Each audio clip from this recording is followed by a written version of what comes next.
میں نے بھی عام لوگوں کی طرح اس میں حصہ لیا تھا اور اس کے بعد پرسکون قبرستان سے واپس لوٹا تھا۔ آفتاب کمال اور رضوانہ میرے ساتھ ساتھ ہر کام میں شریک تھے۔ فوجی حکام نے بھی صحیح معنوں میں میرے ساتھ ایسا تعاون کیا تھا جس کی کوئی مثال نہیں ملتی۔ اس کے بعد کے ہنگامے کئی دن تک جاری رہے تھے۔ والدہ صاحبہ کو کھل کھیلنے کا موقع ملا تھا، چنانچہ وہ یہیں میری کوٹھی میں آ گئی تھی۔ وہ بھی غموں کے پہاڑ تلے دبی ہوئی تھی۔ فریدہ سے تو ان کا کوئی خاص رابطہ نہیں رہا تھا، لیکن ماموں اختیار ان کے بھائی تھے۔ بہرحال ایک ہفتہ ان تمام معاملات میں گزر گیا۔ آفتاب کمال میرے غم میں برابر کا شریک تھا۔ وہ ہمیشہ ہی ٹکر ٹکر میری صورت دیکھتا رہتا تھا۔ غالباً وہ میرے اندر پوشیدہ جذبات کا جائزہ لینا چاہتا تھا، لیکن میں تقریباً نارمل ہو گیا تھا۔ ہنستا بھی تھا، بولتا بھی تھا۔ ایک بار بھی میں نے فریدہ کو یاد نہیں کیا تھا، نہ ہی غم زدہ ہوا تھا۔ آفتاب کمال اور رضوانہ میری اس کیفیت کو خاص طور سے حیرت سے دیکھتے تھے۔ اس پورے معاملے کے درمیان ڈی آئی جی صاحب نے ایک بار بھی مجھ سے ملاقات نہیں کی تھی۔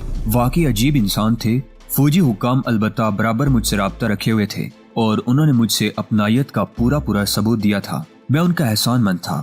باہر طور کسی کے کام کو سراہنا بھی ایک بہت بڑی بات ہوتی ہے۔ میرے درینہ رفیق یعنی توفیق جان کشوری وغیرہ میرے ساتھ برابر کے شریک تھے اور ان کے چہروں پر مسکراہٹیں نہیں دیکھی جاتی تھیں۔ آفتاب کمال اور رضوانہ اپنے بھرپور فرائض سر انجام دے رہے تھے۔ پھر اس دن وہ میری کوٹھی ہی میں میرے پاس بیٹھے ہوئے تھے جب مجھے ایک ٹیلی فون کال موصول ہوئی۔ آپریٹر نے مجھ سے کہا کہ میری کال ہے اور یہ کال ایک دوسرے ملک سے کی گئی تھی۔ میں نے حیران ہو کر ریسیور اٹھا لیا۔ دوسری جانب سے آواز ابھری، مسٹر جہانگیر جمال شاہ بول رہا ہوں، آپ کون صاحب ہیں؟ میں نے سوال کیا۔ تم مجھے مسٹر زیڈ کے نام سے جانتے ہو؟ میرے جبڑے بچ گئے۔ میں نے کہا، او مسٹر زیڈ، میرے دوست، میرے رفیق، میرے شناسا، یقیناً مجھ سے تمہارے بہت سے رشتے قائم ہو گئے ہیں۔ تو کیا آپ اس ملک سے واپس جا چکے ہیں؟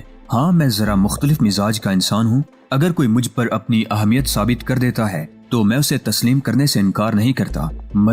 مطلب یہ مائی ڈیئر جہانگیر جمال شاہ کہ آپ کا پورا منصوبہ میرے علم میں آ گیا تھا۔ آپ نے غالباً وہ ڈرامہ اسی لیے کیا تھا کہ ہم لوگوں کی قربت حاصل کرنے، اور آپ نے اس قربت سے جتنا فائدہ اٹھایا بلا شبہ وہ ایک عام آدمی کے بس کی بات نہیں تھی۔ حالانکہ اس وقت جب میں نے آپ کو آپ کے پڑوسی ملک میں بھیجا تھا تو میرے ذہن میں یہ تصور نہیں تھا کہ آپ اتنی اونچی چال چل رہے ہیں، لیکن آپ نے وہاں جا کر بھی اپنا فرض سر انجام دیا۔ مسٹر اے اور ہمارے بہت سے قیمتی ساتھیوں کو آپ نے وہاں ختم کر دیا۔ کیا یہ غلط ہے مسٹر جہانگیر جمال شاہ؟ نہیں مسٹر زیڈ، بالکل درست ہے۔ اور اپنے وطن میں آپ نے اس قسم کے انتظامات کر دیے کہ آپ کی غیر موجودگی میں بھی کام جاری رہے۔ افسوس مجھے ان لوگوں کے بارے میں نہیں معلوم ہو سکا جنہوں نے آپ کی غیر موجودگی میں بھی اپنا کام جاری رکھا۔ اور جب میرے انتہائی قیمتی ساتھی مارے گئے، خصوصاً لیکسی جیسن کی بات کرتا ہوں، وہ لڑکی میری اولاد نہیں تھی لیکن میں اسے اپنی بیٹی کی طرح چاہتا تھا۔ آپ نے اسے بھی نہیں چھوڑا مسٹر جہانگیر جمال شاہ۔ لیکسی جیسن کا غم میں برداشت نہیں کر سکا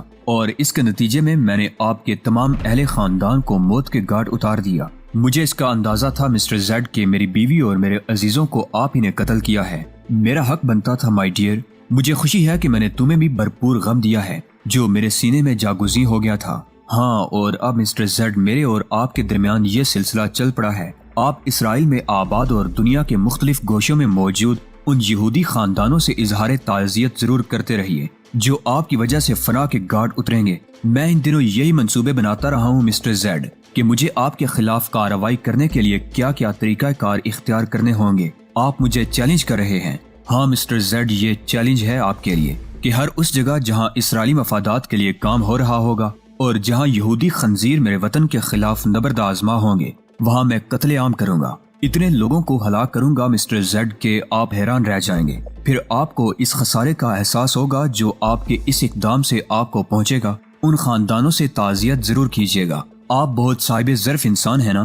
کم از کم یہ فرض آپ پر عائد ہوتا ہے کہ آپ ان خاندانوں کی داد رسی ضرور کیجیے۔ تو پھر سن لیجیے مسٹر جہانگیر جمال شاہ کہ میں ہر جگہ آپ سے مزاحمت کروں گا۔ یہاں باقاعدہ ایک الگ کھیل شروع ہو گیا ہے۔ میں اب اپنے آپ کو اس مقصد کے لیے وقف کرتا ہوں کہ آپ پر نظر رکھوں، آپ کی تمام کارروائیوں پر غور کروں، آپ کی شخصیت کا اندازہ لگا کر آپ کے خلاف کام کروں۔ یہ خوشی کی بات ہے مسٹر زیڈ کہ میرا تعلق براہ راست آپ سے رہے گا۔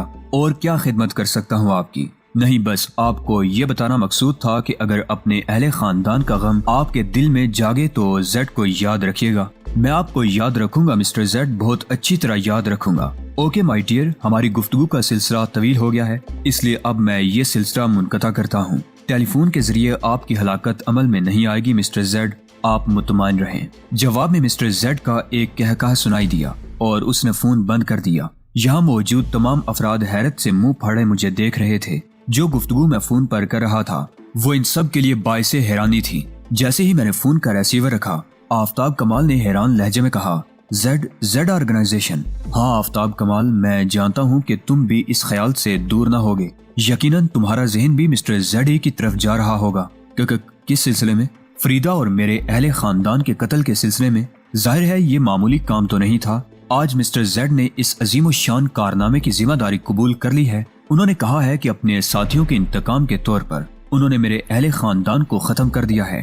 مجھے پہلے ہی اس کی امید تھی، لیکن حتمی طور پر کوئی بات کہتے ہوئے ہچکچا رہا تھا۔ آفتاب کمال کا سر جھک گیا۔ اس نے آہستہ سے کہا، ہاں میں بھی اپنی اس کوتاہی پر نادم رہا ہوں مسٹر زیڈ پر ہاتھ نہیں ڈال سکا میں۔ یہ حماقت کی بات ہے آفتاب کمال۔ اب یہ ضروری تو نہیں ہے کہ ہم بھی ہر محاذ پر فاتح ہوں، ہمیں شکست سے بھی دوچار ہونا پڑے گا جگہ جگہ۔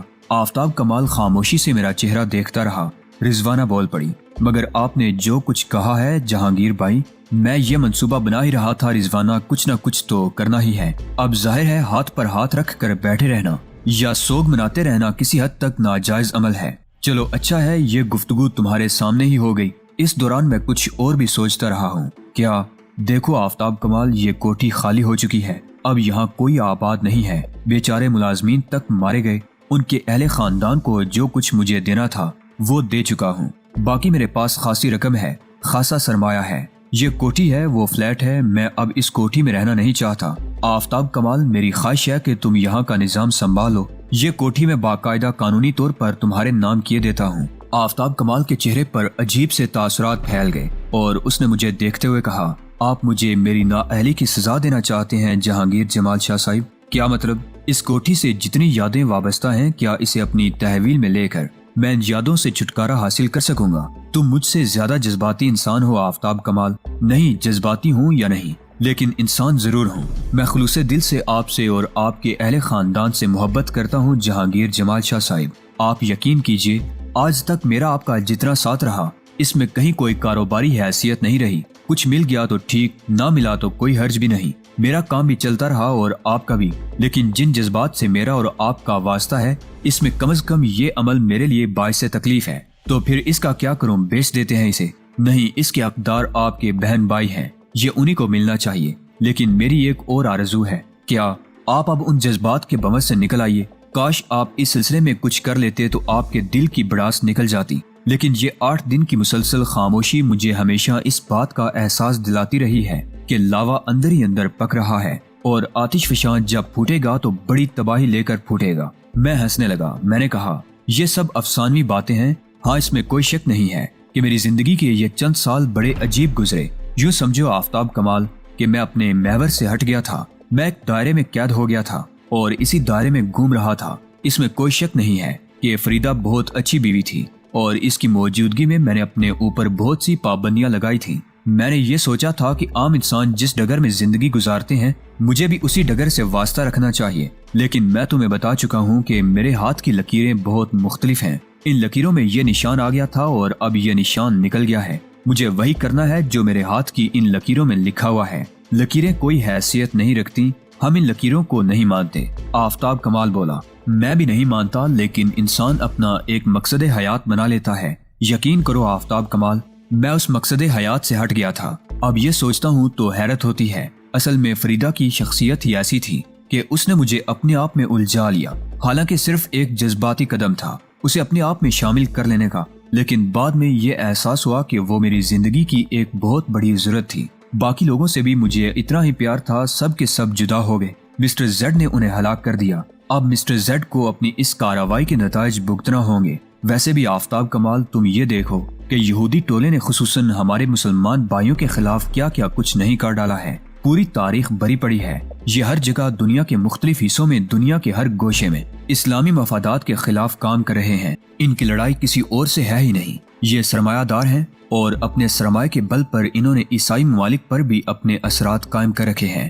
جہاں بھی ممکن ہوتا ہے میرے وطن کے خلاف یہ اپنی دولت، اپنے سرمایہ سے کام لے کر دوسروں کو مجبور کر دیتے ہیں، اور جہاں خود عمل کر سکتے ہیں وہاں یہ خود عمل کر رہے ہیں۔ انہوں نے مسجد اقصی پر غاصبانہ قبضہ جما رکھا ہے، انہوں نے فلسطینیوں کو ان کی زمین سے بے دخل کر دیا ہے اور مظالم کے ایسے ایسے پہاڑ توڑے ہیں ان پر کہ ہر صاحب دل کی آنکھ سے خون کے آنسو بہتے ہیں۔ تازہ ترین واقعہ مسجد ابراہیم کا ہے۔ تم نے دیکھا کہ کس طرح بے گناہ اور معصوم نمازیوں پر عبادت کے دوران گولیاں برسائی گئیں، 70 افراد شہید کر دیے گئے۔